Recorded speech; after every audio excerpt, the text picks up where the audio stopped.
Greetings and welcome to a special in development video showcase taking a look at the still very much incomplete Fablewind by Tel Shadow, a project aimed at bringing the realm of Albion from the first Fable game to the world of Morrowind. And this is very much a new project and one that's far from complete, but since it's been getting regular updates on the Nexus with at least one new update every few days since it was first uploaded in about mid-August, I thought we might take a closer look at this fairly underrated new development. To say the least, while you can download and play this mod for yourself, there's still a fair number of bugs, including some pretty major ones, and really not much in the way of content outside of exploring the landscapes of Albion. This mod will also need to be cleaned before playing, so keep that in mind. Finally, as a disclaimer, this video was recorded using the August 22nd update of Fablewind, and future updates may look entirely different from this preview video here. But with all that out of the way, let's get started with our showcase here.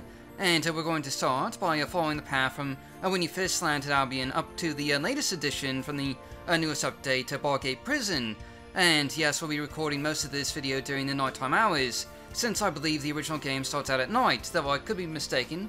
It has been a really long time since I've played Fable, and either way, you'll get more of an atmospheric feel when playing this mod at night, especially, you know, some of the later areas after this first sort of introduction stage.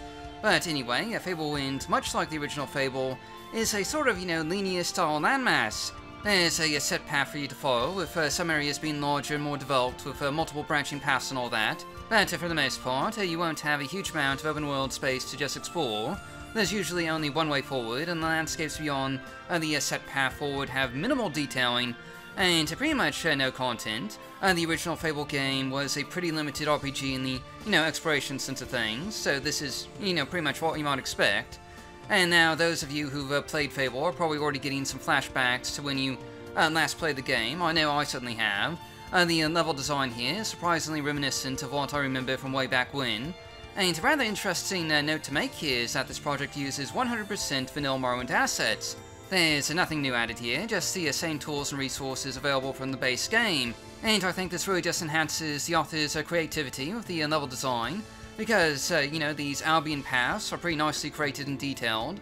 Obviously they're a little, depopulated at the moment, but in the final mod you would basically encounter, hostile creatures and bandits and, the like just along the road here through each of these various zones. Much like in the original Fable, and, in fact, there was an update right after this video was recorded, adding hostile opponents for you to face along the road to Bargate Prison.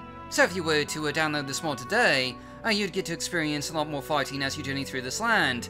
Now, much like the game this mod is based on, Fablewind is divided into various distinct, areas, styled after the same ones from the start of Fable, including hilltop paths, forested woodlands, and of course an atmospheric graveyard where you'll encounter your first demon door.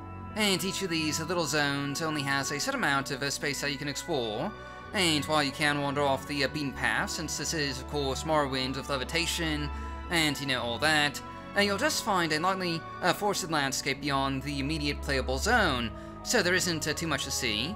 But within the Fablewind play area, you'll encounter some truly, unique locations that really give off a nostalgia boost for, the days of Fable. Even if, Fable itself was mildly disappointing after all the hype back in the 2000s. I think the game first came out in, I want to say 2004. And, just before the release on the Morrowind forum boards at the time, it was being hailed as a Morrowind killer. Peter Molyneux had promised a ton of features, including that over time, trees would age and grow, new villages would just spring up, and dynamic events would just occur on the roads, and almost none of that actually made it into the final release game, and it was, again, a much more linear experience than the typical Elder Scrolls player was expecting. I remember most of the hardcore Morrowind players finished it in about a day and went back to modding Morrowind. Not that Fable was a bad game, of course, just, not what people were expecting given the hype back in the day. But anyway, that's neither here nor there. This is just, making me a bit reminiscent of the good old days. And anyway, getting back to the showcase here, if there's one thing Fablewind does great, it's the atmosphere. These various zones each feel distinct and unique, and I believe they each have their own, sort of unique weather to them. So it'll pretty much always be foggy in the graveyard, for example, while the cliffside path will always be stormy, and certain hilltop zones offer clear skies and all that. But more than that, the lighting effects here are just top-notch, with lanterns on the way and just beautifully atmospheric blue lighting surrounding, clumps of mushrooms and all that as you travel through, Albion here.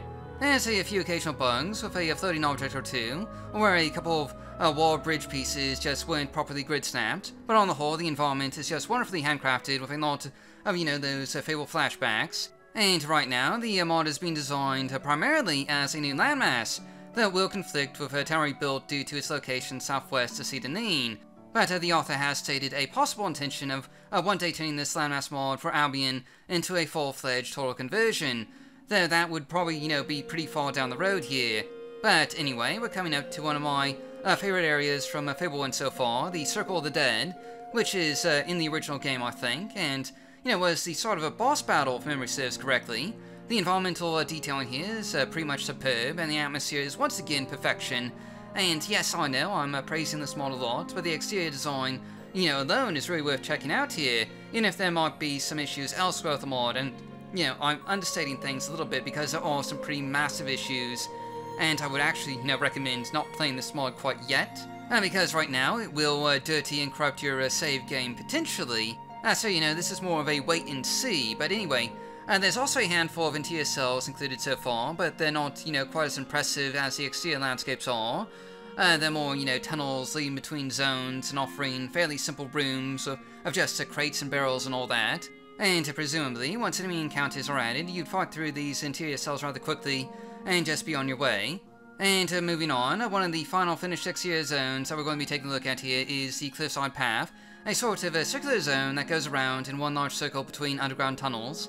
And this is probably one of the largest finished zones in terms of playable exterior space, including atmospheric torchlit paths and even a fairly sizable pond and a central island to just, check out and explore. I have to say, this particular area is giving me a lot of flashbacks to Fable, but again, that's kind of the idea behind the whole mod here, bringing a faithful recreation of Fable to the world of Morrowind, using only Morrowind assets, and just providing a whole new way of experiencing Fable. And when this project first popped up, I was, a little unsure about the idea here, particularly since the author was already working on a completely separate and fairly large landmass mod before Fablewind, which is also still in development, at least I think it is. And just two big landmass mods like this is just a lot for any single modder to take on. But from what I've seen here, there's just a lot of just really creative and well done exterior level design in this mod, and the project has definitely, grown on me. I for one would definitely like to see more, and hopefully the author can follow through with building the rest of Albion. And anyway, that about wraps up our in-development showcase video here for Fablewind. There's a bit more finished content that we're not showing off here quite yet, but if this project continues, we'll definitely be doing a few more of these videos taking a look at each new, zone added to the Albion landmass. And for now, the mod is available for download on the Nexus, and because it is still an ongoing project, I wouldn't really recommend adding it to your permanent save game, because it is, full of dirty references and major bugs, and instead, just for now, I'd only recommend loading up for a quick look around, and keep in mind, there's new updates every few days for new content to check out. And anyway, thanks for watching, and I'll see you all next time.